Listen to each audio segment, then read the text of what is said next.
Ayo belajar sosiologi bersama kanal Sosiologi. Bersama kanal Sosiologi, kita menuju masyarakat yang madani.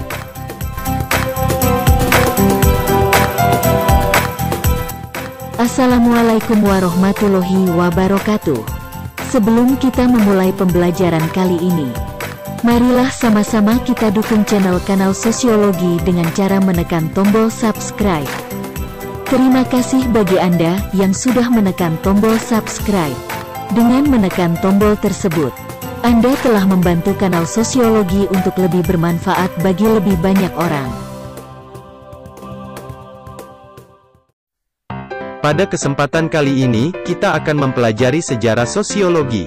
Tujuan dari pembelajaran kali ini adalah mengetahui sejarah sosiologi dari zaman kuno, mempelajari landasan akademis, sampai kepada ilmu sosiologi setelah abad ke-19. Sosiologi sebagai disiplin ilmu baru muncul terutama sejak pemikiran pencerahan, yang tak lama hadir setelah Revolusi Prancis.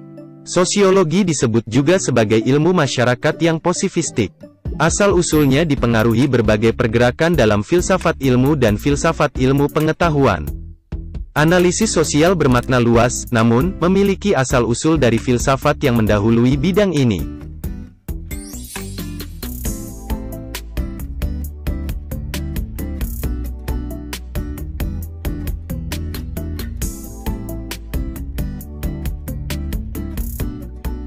Ilmu sosiologi modern muncul sebagai reaksi terhadap modernitas.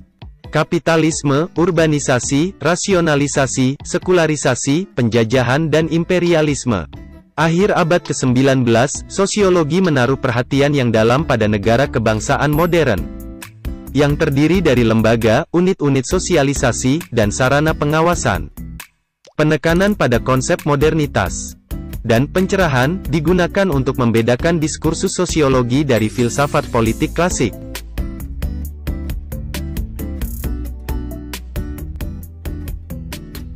Berbagai teknik penelitian sosial kuantitatif telah menjadi alat yang biasa digunakan untuk mengkaji pemerintahan, bisnis, dan organisasi, dan juga penggunaannya dalam ilmu sosial lainnya. Berbeda dengan penjelasan teoritis dari dinamika sosial, teknik ini telah memberikan tingkat otonomi dari disiplin sosiologi dalam penelitian sosial. Oleh sebab itu, ilmu sosial telah disesuaikan sebagai istilah rujukan berbagai disiplin ilmu yang mempelajari manusia, interaksi, masyarakat atau budaya.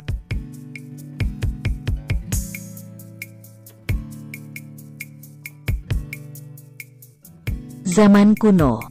Pemikiran sosiologi dapat ditelusuri hingga era Yunani kuno. Komentar Xenophanes. Jika kuda menyembah para dewa, maka para dewa pasti menyerupai kuda. Observasi proto-sosiologis dapat ditemukan dalam teks-teks pendiri filsafat barat seperti Herodotus, Thukydides, Plato, Polybios dan sebagainya. Dan juga pemikiran filsuf non-Eropa seperti Konfusius.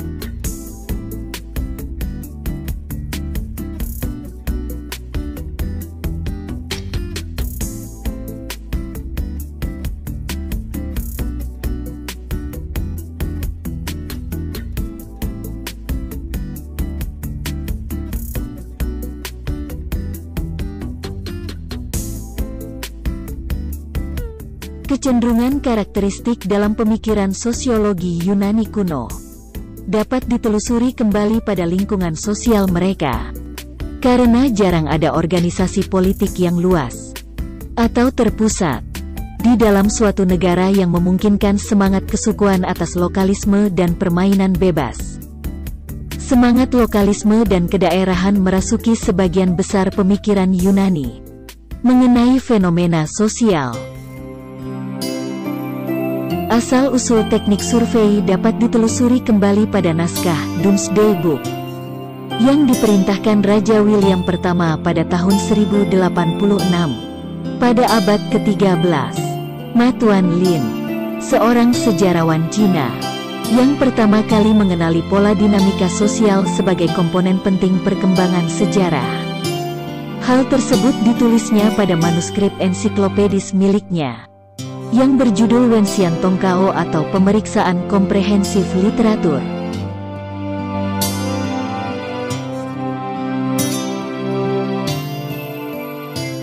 Ibnu Khaldun. Sosiologi Islam sudah diketahui sejak abad ke-14. Beberapa pihak menganggap Ibnu Khaldun, seorang ilmuwan Islam Tunisia dari Afrika Utara, merupakan sosiolog pertama. Dia dinobatkan sebagai Bapak Sosiologi. Karyanya yang berjudul Muqaddimah merupakan karya yang menjelaskan penalaran ilmiah atas kohesi sosial dan konflik sosial.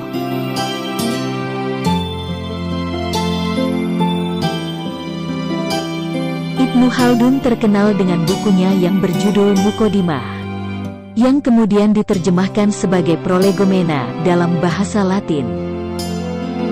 Buku tersebut merupakan pengantar bagi 7 volume analisis sejarah universal. Karyanya berisi tentang filsafat sosial dan ilmu sosial terpadu, yang pertama kali merumuskan teori kohesi sosial dan konflik sosial. Dengan demikian, dia dianggap sebagai pelopor dalam ilmu sosiologi.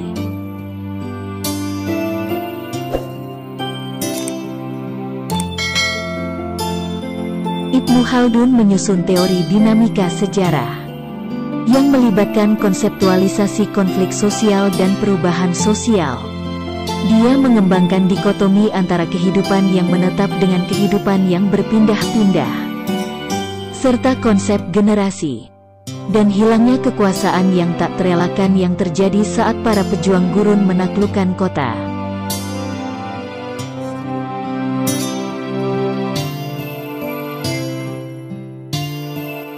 Sarjana Arab kontemporer bernama Sati Al-Husri menerjemahkan buku Muqaddimah, sehingga karya klasik tersebut dapat dibaca sebagai karya sosiologis, yang dipecah menjadi 6 buku sosiologi umum.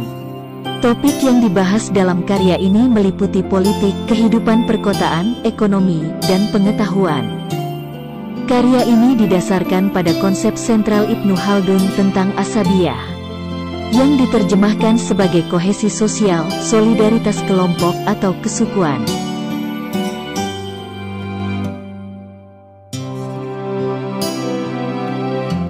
Konsep kohesi sosial ini muncul secara spontan dalam suku-suku dan kelompok kekerabatan kecil lainnya. Hal tersebut diperkuat dan diperbesar oleh ideologi agama. Ibnu Khaldun melihat bagaimana kohesi ini membuat suatu kelompok dapat berkuasa di satu sisi, namun mengandung sesuatu yang dapat menjatuhkan dirinya sendiri pada sisi lainnya, seperti aspek-aspek psikologi, sosiologi, ekonomi, dan politik, yang dapat membentuk suatu kelompok, dinasti atau kerajaan baru dengan keterikatan kohesi yang lebih kuat, atau sesuatu yang lebih mudah dan lain sebagainya.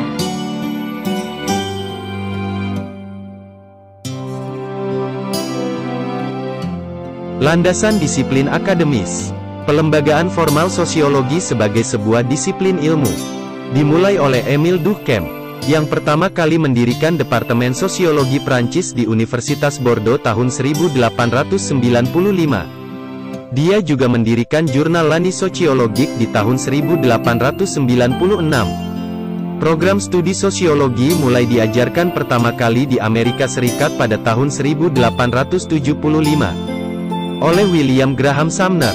Dia menggunakan pemikiran Comte dan Herbert Spencer daripada karya Durkheim.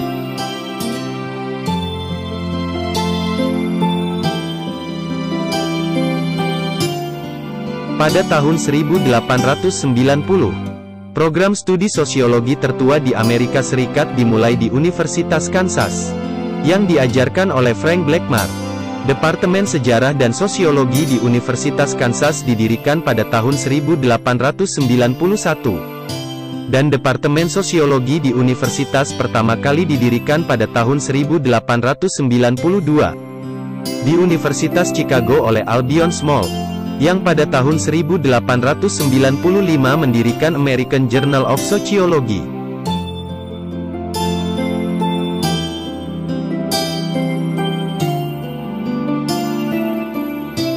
Perkembangan sosiologi di Amerika muncul dalam lintasan yang luas dan independen dibandingkan di Eropa.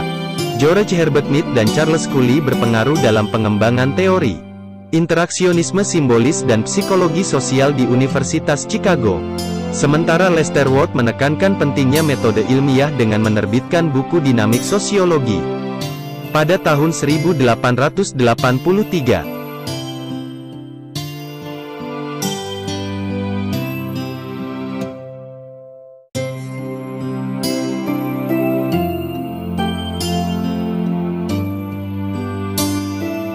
Kanon klasik, Durkheim, Marx, dan Weber.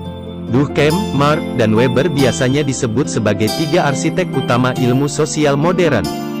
Kanon klasik, sosiologi Durkheim dan Weber sebagian besar dipengaruhi oleh Talcott Parsons, yang diapresiasi dalam mengenalkan masyarakat Amerika.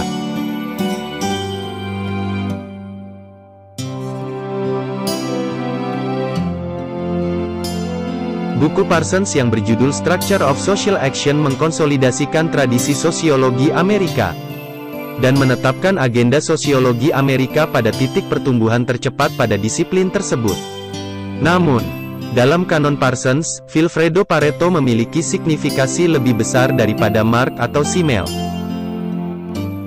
Kanonnya dipandu atas minatnya dalam menyatukan tradisi teoretis yang berbeda dalam bidang sosiologi di balik satu skema teoretis yang sebenarnya dapat dijustifikasi oleh perkembangan ilmiah pada disiplin tersebut selama setengah abad sebelumnya. Sementara peran sekunder yang dimainkan Marx dalam sosiologi Amerika awal dapat dikaitkan dengan Parsons sesuai kecenderungan politik yang lebih luas. Dominasi Marxisme dalam pemikiran sosiologi Eropa telah lama menjamin Marx sebagai satu dari tiga deretan sosiolog klasik.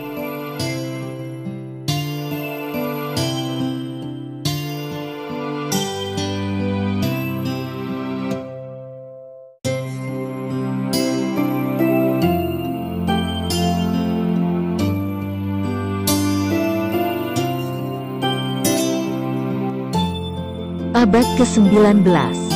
Dari positivisme ke anti-positivisme. Sosiologi oleh para teoritisi awal dilakukan pendekatan yang sama. Seperti halnya dalam pendekatan ilmu pengetahuan alam. Penekanan pada empirisme dan metode ilmiah memberikan dasar tak terbantahkan mengenai klaim atas temuan sosiologis yang memisahkan sosiologi dari bidang yang kurang empiris seperti filsafat. Perspektif ini disebut positivisme, merupakan istilah yang pertama kali digunakan oleh Auguste Comte. Positivisme didirikan berdasarkan pandangan bahwa satu-satunya pengetahuan faktual yang benar adalah pengetahuan ilmiah. Comte memiliki pedoman ketat dalam menjelaskan teori yang dapat dinilai sebagai positivistik. Menurutnya, pengetahuan autentik ini hanya dapat diturunkan dari konfirmasi teori positif melalui metode pengujian ketat yang terus-menerus, yang tidak hanya berbasis ilmiah tapi juga berbasis kuantitatif. Emile Durkheim adalah pendukung utama penelitian empiris yang didasarkan penelitian ilmiah. Dia mencari korelasi dalam mengungkapkan hukum struktural atau fakta sosial. Durkheim membuktikan bahwa konsep yang telah dikaitkan dengan individu sebenarnya ditentukan secara sosial. Misalnya pada kasus-kasus seperti bunuh diri, kasus kriminal, pelampiasan amarah, kepribadian seseorang, waktu, ruang, dan Tuhan. Dia menegaskan bahwa masyarakat memiliki pengaruh signifikan di semua aspek individu, yang jauh lebih berpengaruh dan tidak diketahui sebelumnya.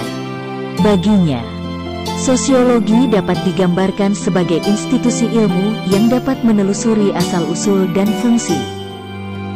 Durkheim berusaha menerapkan temuan sosiologi dalam upaya reformasi politik dan solidaritas sosial. Kini catatan ilmiah tentang positivisme Durkheim sangat rentan dilebih-lebihkan dan serba disederhanakan dengan berlebihan. Comte adalah satu-satunya pelopor pemikiran sosiologi yang menyatakan bahwa wilayah sosial dapat dianalisis seperti halnya sains. Sedangkan Durkheim mengakui secara rinci keterbatasan pendasaran epistemologisnya. Reaksi terhadap positivisme dimulai oleh filsuf Jerman Georg Wilhelm Friedrich Hegel. Dia menyuarakan perlawanannya terhadap empirisme sebagai tidak kritis, deterministik, dan terlalu mekanistik. Metodologi Karl Marx meminjam konsep dialektika Hegel, menolak positivisme yang mendukung analisis kritis, dan pencarian kelengkapan ketika pemerolehan fakta empiris dilakukan dengan pengurangan ilusi. Menurutnya kenampakan harus dikritisi dan bukan didokumentasikan. Marx tetap berusaha menghasilkan sebuah ilmu tentang masyarakat yang didasarkan pada determinisme ekonomi dari sejarah materialisme. Filsuf lainnya, termasuk Wilhelm Dilthey dan Heinrich Rickert, mengemukakan bahwa dunia alamiah berbeda dengan dunia sosial, karena masyarakat memiliki aspek-aspek unik lainnya seperti makna, tanda, dan sebagainya, yang juga menginformasikan tentang budaya manusia.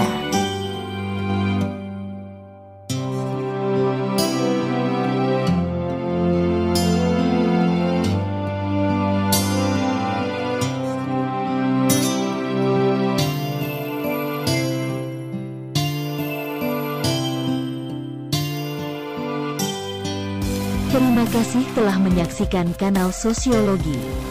Apabila menurut Anda tayangan tadi bermanfaat, silahkan tekan tombol share, supaya akan lebih banyak orang yang mendapatkan manfaat dari tayangan tersebut.